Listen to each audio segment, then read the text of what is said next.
It was a sunny day at the royal Welton estate. In one of the huge rooms, a young boy stirred on the bed. He rolled over on his back, opened his eyes and sighed heavily. Awkwardly crumpling the snow-white sheets, he lowered his feet to the floor, immediately picking up his slippers, and lowered his head. He was having the same dream again. The young gentleman's name is Jamie Welton. He is the eldest son of the Welton royal family and its rightful heir. But under the guise of a young gentleman, another person was hiding. The space was clothed in darkness. Red lines like thunderclaps illuminated everything around, aiming their sharp needles at the person on the ground. He had already fallen backwards from all the wounds, from which blood was oozing, staining his purple robes. A bright point of light shone in the bottomless darkness, spreading its thorns, forming a magic circle that fell on the man. The young man raised his head with difficulty, leaned on his knees and laughed proudly. Because even the 12 gods could not overcome him, all they could do was just seal him. Diablo Wolfir continued to laugh loudly and threatened that when he was reborn, the bright lights of the gods would be mired in pitch darkness and he would torment them until death. A loud voice from the darkness replied that he would wait for this moment, but first condemned him to eternal suffering. And it was pitch dark. Thus, the 12 gods were able to seal it, but after a huge amount of time, a crack appeared in their barrier, thanks to which Diablo Wolfir was able to escape. But in the end he was reborn as the son of this family, Jamie Welton. The gaze of the open eyes immediately fell on the shining chandelier, and immediately behind them the ear caught joyful voices. 2 people hunched over the cradle and could not get enough of the little miracle. The father considered his son's eyes to be similar to his mother, since they could also sparkle like pearls. At this time, the mother did not stop admiring the fact that her son looks exactly like her husband, even his beautiful eyes. The object of their admiration tried to understand what was going on here and where he was, but only inhuman sounds were heard. Boo! He opened his small eyes wide and instantly realized that he couldn't talk properly. Only childish babble came from his lips, so he became an aristocrat, dearly loved by his parents. About 9 years have passed since that moment. A woman was walking along the spacious hall, shining with beauty and cleanliness, with confident, quick steps, tightly clutching the apron of her black and white maid uniform. She was advancing on the young gentleman who was standing dejectedly in front of the large windows. The sun was shining brightly on him, rays illuminating his face, but he just clicked loudly with some irritation, realizing that today would be another boring day. The woman finally reached her master and a bright smile lit up her face. The boy turned around and greeted his nanny in the same friendly way. She helped him get dressed, as the young man was still in a sleeping shirt, and together they went to his parents who were waiting for him. The nanny loudly announced the arrival of the young gentleman, entering the spacious hall first, and Jamie, already anticipating the daily routine of pleasantries, once again sighed heavily. His mother's voice, wishing him good morning, resounded throughout the space. The father also nodded smilingly, greeting, and the little girl, seeing her brother, jumped up on the chair, waving her hand, not letting go of the fork. Jamie quickly joined the meal, taking his seat next to his younger sister, who was already stuffing her plump cheeks with might and main. Jamie's mother was the only daughter of the noble Bell family and her name was Sears Bell Welton. She had light brown long hair and beautiful honey-colored eyes. And his father, the head of the Welton royal family and one of the 5 sword masters of the whole kingdom, was called Argino Welton. Although he has a really impressive status, but he is madly obsessed with his wife and his children. And of course, the young lady, the second child of the Welton royal family, baby Sarah, was very much like her mother. All these loving phrases pretty tired Diablo Wolfir, who for all the time could not get used to how cute they can be. After breakfast, he collapsed into his room and buried his face in the pillow. Diablo recalled that when he was younger, he was inherently drawn to die, simply because he could not talk normally, growing up with this body, and I feel as if his tongue was too short. But the young man admitted that he more than liked the mansion. There was a lot of things he could do here, even a private library. However, this is what causes fatigue. While he was lying down, a small black creature with one eye and a tail in the form of an arrow flew to him on small wings and clung to his head with 2 teeth. Jamie stood up, puzzled, and grabbed it with one hand to examine it. Thanks to the fact that he was reborn, he had a new ability. In one swift movement, his fingers clenched into a fist to crush the creature in a second. The 12 gods that Jamie magnanimously called dumb still exist. They stuck to their beliefs and hopes like parasites, one of which he met. Let this be all he is capable of so far. But since there is very little information about dark magic in this era, then time is definitely on his side. He will definitely become stronger no matter what, and then "Young master, it's time to read children's books with the mistress." The door opened a crack and the pretty face of the nanny stuck out of it. Diablo was silent for a second, and turned around and smiled brightly, while in his thoughts from these pretenses he was torn by the desire to become sealed again.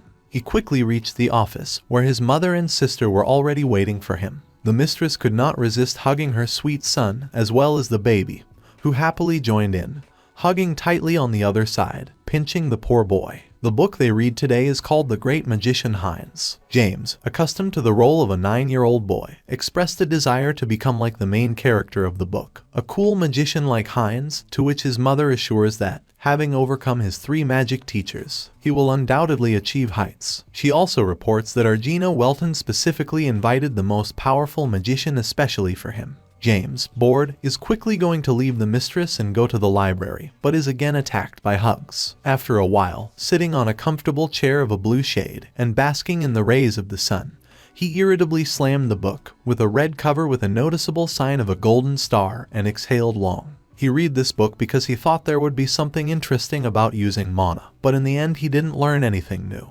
Noticing the time and realizing that he already had to hurry to lunch and not force the nanny to follow him, he again thought with a heavy sigh that he was already tired of eating with the family 3 times a day. Along the way, he met a man. He was an elderly man in white robes with gold embroidery, with platinum white hair and beard. He stood and looked at a rare artifact that was used as a decoration in front of the entrance to the dining room. But not all of this attracted the attention of the young gentleman. The whole figure of the stranger was enveloped in purple energy, so much mana, which literally flows out of him like a relentless storm. Diablo immediately realized that he was a magician of at least the 7th level, but the questions in his head still swarmed like a swarm of bees. How did he get here? Did he teleport? Or is he a robber? But he immediately threw out the last thought, since the stranger was behaving too calmly for a robber who had invaded the mansion of a sword master. Who are you? How did you get here? This place is not a passing yard. Jamie immediately decided to find out all the necessary information and took a fighting stance. A fiery energy ignited in his heart, which did not escape the stranger's eyes. He immediately realized that the tiger cub standing there was a tiger himself. His level was definitely above average. The intently appraising gaze of the uninvited guest caused not only confusion, but also anger in Diablo that he immediately directed mana into his index finger, intending to attack. Having assessed his fighting position, the old man also called on his energy, because the case was becoming more and more curious, igniting a chain of red sparks next to him. Seeing this, Diablo instantly raised his hands. He dared to arrange some kind of checks. To him, Diablo Wolfir, who in a previous life was almost able to destroy all the gods. The flame of mana flew towards the stranger, but only the fog scattered everywhere. Jamie drew in a surprised, slightly annoyed breath, realizing that he couldn't do anything to him. But the old man only got more excited. It's incredible. He couldn't believe he was only 9 years old. Unable to restrain himself, he decided to return the blow to him and directed the accumulated energy directly at the boy, who froze in some amazement. But Diablo immediately understood the intentions. This spell was not flying at him, so he cannot dodge. The old man's eyes flew open, seeing that this boy didn't even blink an eye. A loud splash split the air, and the flames flew apart. The Lord of the Kingdom himself appeared in front of his son, and loudly complained that the stranger had gone too far. He anxiously turned to his child and asked about his well-being. But Jamie suddenly confirmed that he was fine, burst into tears. Seeing this sight, Argino frowned, and weakly pointed the knife point at the old man, calling him for a few words. Marcus Linmel, as he was introduced by the lord of the estate, admired the acting skills of a small-looking boy who secretly showed him an indecent gesture by raising the middle finger up. But suddenly he laughed harshly, noting that it was even more interesting this way, and he began to envy the Count. And the Count wondered perplexedly. He attacked a child for no reason, and now he says this, is everything all right with his head? 2 men were sitting at the tea table in the study. The gentleman once again noted that the almost injured child was his son, as well as the heir of the Welton family. The old man was not at all embarrassed, took a sip of tea and made it clear that he knew. Clouds gathered over his father's head, and he asked angrily in his voice if he knew. Noticing the Count's condition, a drop of sweat rolled down the man's forehead and he asked the sword master to calm down, because his aura made him uncomfortable. He again drew his father's attention to the fact that he considers him a genius. Marcus Linwell, among all living magicians, he is considered the strongest 8th grade magister. That's why Argino thought that someone like him would hardly recognize his son.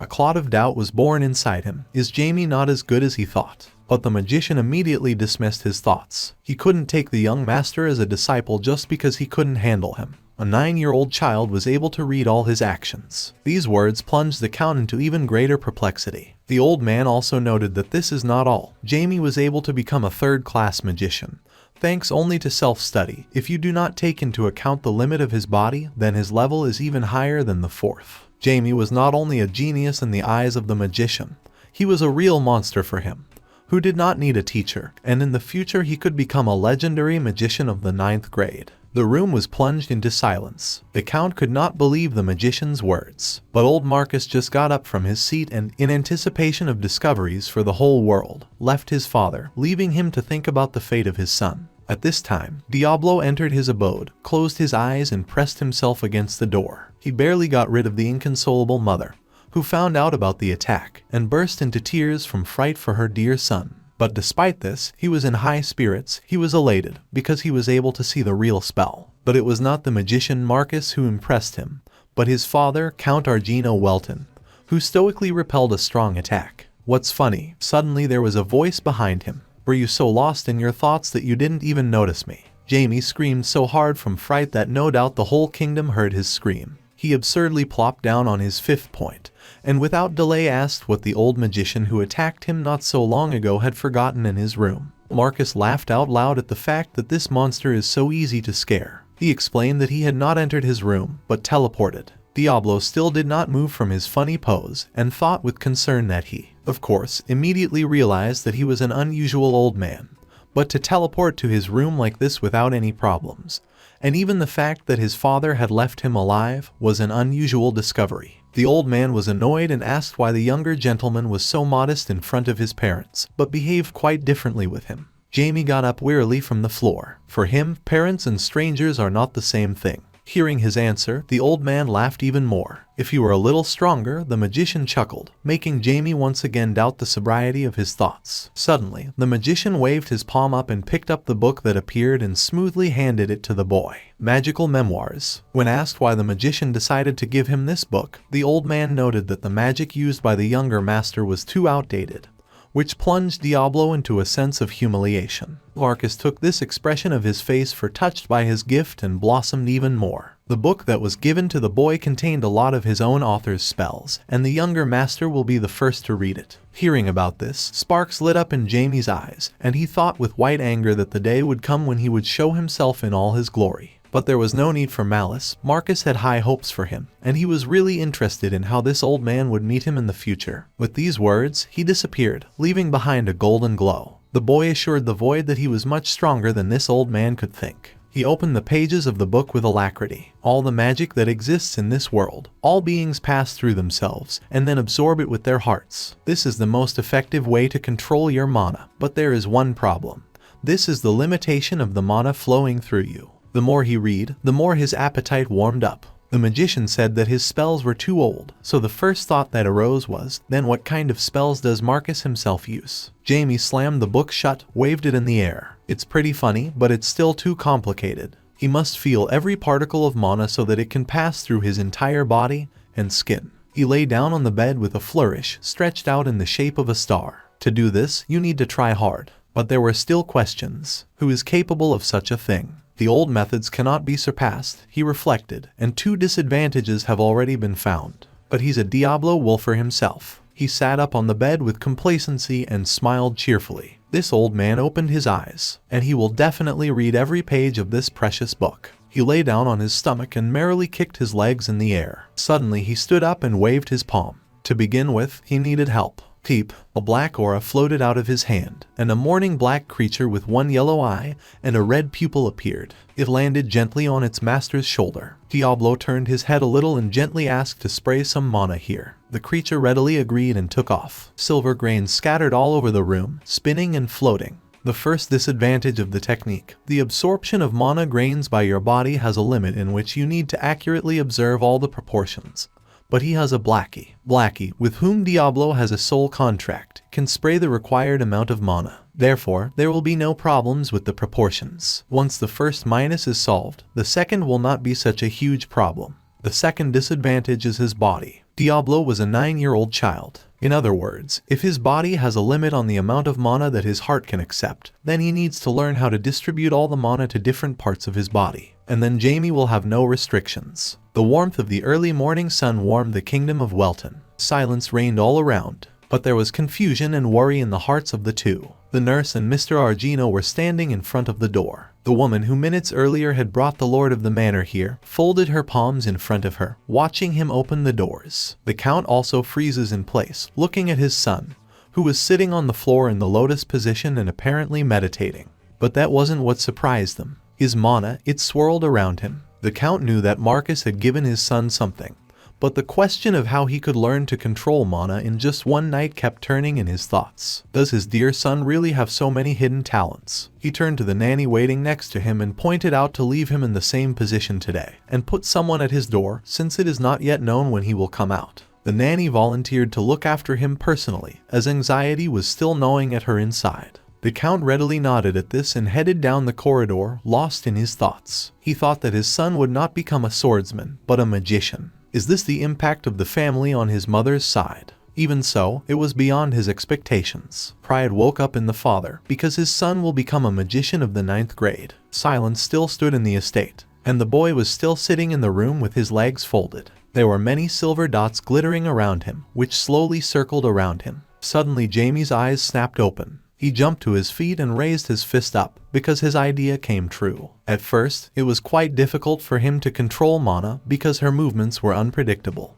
But after several attempts, Jamie succeeded. However, even with all his concentration, it seemed to him that at the moment his limit was the 4th level. He sighed heavily, which is quite sad because he was already close to reach the 5th level. The black creature appeared next to him again and landed on the top of his head. He was quite nimbly trying to explain something to the owner. Diablo immediately understood and answered. Chernish demanded improvement of the body, but he had no desire to do this, because it is clear that it is young and weak. Blackie was fidgeting again, and Jamie, with a happy wink, assured him that he would simply be patient, because his enemies would not go anywhere anyway. It shouldn't be so hard the second time. Blackie, invisibility. Jamie waved his index finger and the creature merged with the air. He immediately warned that he should visit his father, so it was necessary to make sure that he hid his mana well. After all, it is unlikely that everything will end well if suddenly the owner of the estate finds out about a small pet. Chernish flapped his wings and Diablo nodded with satisfaction.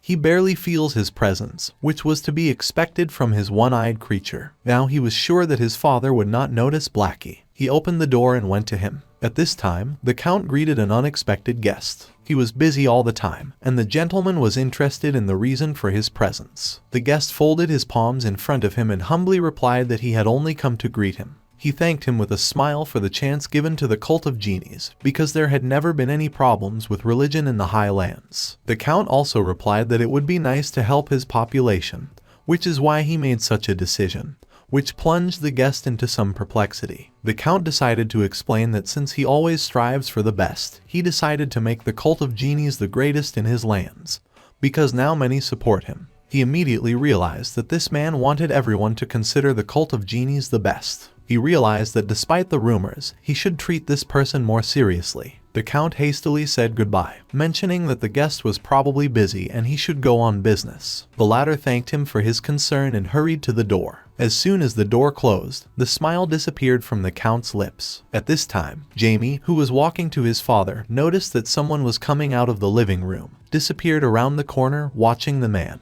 His instinct did not let him down and his eyes immediately came across a crescent moon sign with a yellow sphere on the hood of the guest, and he felt a dark aura emanating from him. Clouds gathered around him. His hands clenched angrily, and his face froze in an angry grimace. In the place where he lives, how dare he, this genius? Jamie wondered why his father suddenly decided to make their lands religious, and why he chose the cult of genies. He bit the tip of his finger in frustration, and assured himself that this would not happen. Due to certain circumstances limiting his freedom of action, he has only one option left. Since this religion was officially allowed by his father, the count, the only way to get rid of it is to force him to drive them away. and first he should meet with him and start his investigation. He knocked softly and answered. The Count and his son were sitting over cups of tea. Argino praised his son for coping with everything, also noting that he probably likes it so much. Jamie happily agreed with this. A moment ago, the smile that adorned his lips suddenly slipped from the gentleman's face. Jamie hurried to ask if he was all right. The Count replied that he thought Jamie would grow up as the simplest child, but he has too many talents. Living the life of a genius is not such an easy thing. When a child shows his talent, everyone starts applauding him. However, when everyone gets tired of this talent, the same people begin to mock the child. The Count was tormented by the question of whether it would really be better for Jamie if he became a genius. He clasped his hands, squeezing his knees, and readily told his son that if he didn't like magic, he could leave it at any time and start doing something else. But if Jamie has finally decided, then he will not contradict him, but will only help in any way he can. Jamie replied with a bright smile that he would never give up magic, and his father had nothing to worry about. The Count approved of this answer, but can a 9-year-old have that much mana? It came from every bone of his body, which especially surprised the Count and even scared him, because can mana be stored somewhere other than the heart? He asked with some concern if Jamie had learned absolutely everything from the memoirs that Marcus had given him. The son responded positively, thinking to himself that he had not only learned, but also improved some of the techniques described in that book. Fear stirred in the father's heart again. What did this magician do, and how much his son was able to learn in just a day? Is Jamie the one who will really become a legendary 9th-grade magician? Enthusiastic laughter burst out of his throat, because compared to this child, he is a complete non-entity. Jamie surprised his reaction, and when he found out that it was because of pride, his hair began to be ruffled, which caused irritated echoes inside. But a fake smile did not leave his lips. When the Count finally calmed down, he suddenly waved his index finger and pointed at his head, asking if he himself had summoned this creature. Jamie was caught off guard, and he asked ingratiatingly if his father really sees him, because he clearly remembers how he cast an invisibility spell.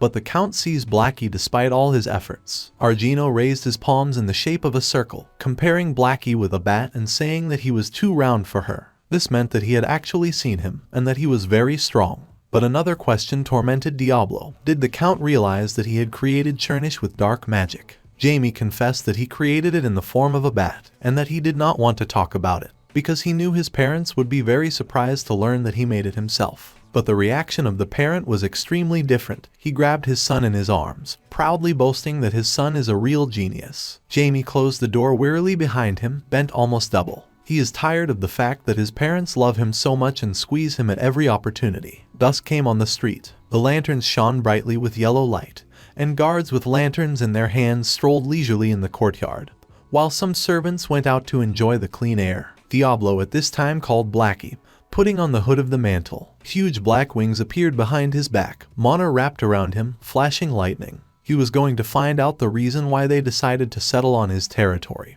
And swinging, he quickly flew into the air. Between the houses, a tall man with his hand in his pocket asked another what their boss had ordered them to do. The latter, sitting in the same position on wooden boxes, replied that it was necessary to follow exactly the plan if they did not want to die. The first one sighed heavily, because he was thinking what the future was waiting for him. His interlocutor also joined in, not understanding what they were getting into with him. It was the Livil Criminal Organization, and this employee's name was Philip. The first interlocutor roared, trying to convey that their boss would make any sacrifice just to achieve his goals. It was a member of the criminal organization Jans. Jans jumped up from his seat and continued to verbalize, because Hayes is a land where even Count Welton will allow such an organization to coexist with everyone until they cross a certain line. But their business, namely human trafficking, not only crosses, if not completely destroys it. Philip sat quietly in his place, because if they were lucky, they would be able to escape quietly and no one would catch them. But his partners strongly disagreed. He believed that sooner or later, but they would still be caught. They also knew how much the Count loved his children,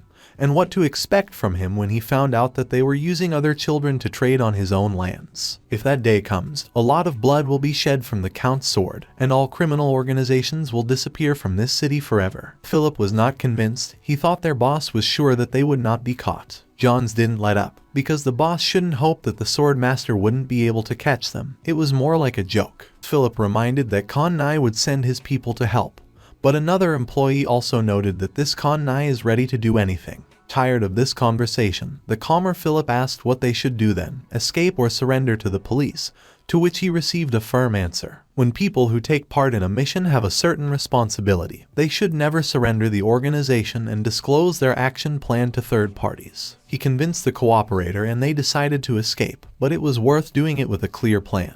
Because no matter how big these lands are, they will comb every corner to find them. They need to try very hard, and they have come to a mutual decision that it is better to die during the escape than the other way around. While they were discussing who even came up with the idea to engage in the slave trade in this place, a small figure lurked around the corner. The criminals continued to speculate that most likely the boss received such an offer, and he just succumbed to the moment, but no one knew why he did it. A shadow from the corner came out into the light, scaring two employees. One hysterically asked who it was under the hood. And the unknown person grinned. How interesting, because they really ask who he is. Jans immediately clenched his fists and went on the attack, roaring when the standing stranger did not want to answer and openly mocked them, truly wishing him death. Philip did not stand aside, silently attacking with his sword. They simultaneously ran into an unfamiliar figure, but when the blows were supposed to crush him, he instantly disappeared. They turned around and started looking around, and Jans, with a bit of concern, said what they were both thinking. He was no longer there, but the anxiety was replaced by a terrible fear when a voice was heard calling out to them. He asked what the two members of the organization were talking about so enthusiastically, and he, Diablo Wolfir, appeared in front of them, hovering over them in the air. He also wanted to listen to everything, preferably with all the details. In collecting mana, he cast a spell on them. A stranger was sitting on wooden boxes in a robe, and two men were kneeling in front of him. They humbly told everything they knew. Human trafficking, in addition to children, is the kind of people his father despises the most. Jamie couldn't understand what these people were thinking. Did they really want to die for themselves? Irritation flared up in him like a match. Not only did these gods twist people the way they wanted, but now people also dared to twist other people, no different from the same gods. Putting his finger to his chin, he kept thinking what their boss wanted to get by sending these two to such a job.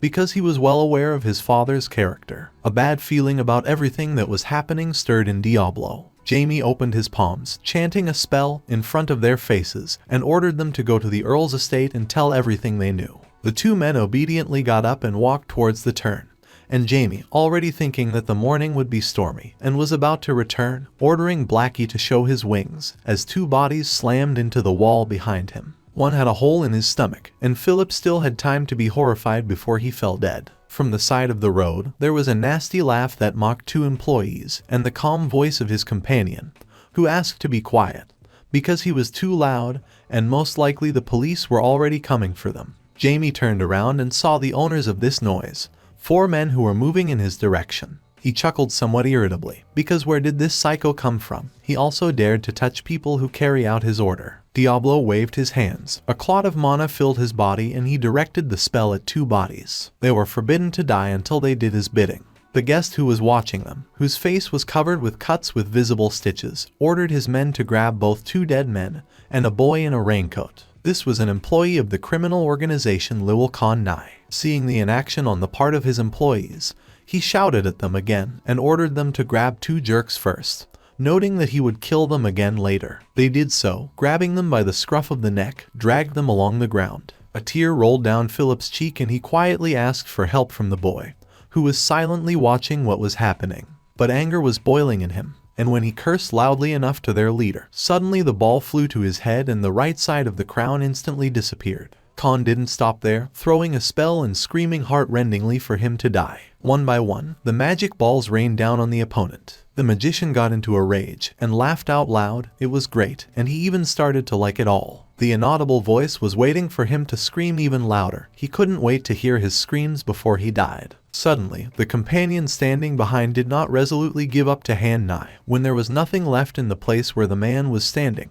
Only coals from spells. He asked fearfully what Finn had done to him that Han Nai had treated him so cruelly. Han Nai immediately turned around, still screaming, because he is sure that he attacked that little asshole. But a voice right behind him, asking if this was all he was capable of, made him freeze. From surprise, he fell down, looking at the stranger in front of him in amazement. He asked if he was having fun, and when the magician, who instantly lost his courage, was still lying at his feet, he asked if it was fun for him to kill his partner. The words did not reach him immediately. Han Nai couldn't figure out why he was still alive, whether it meant that he had killed another person.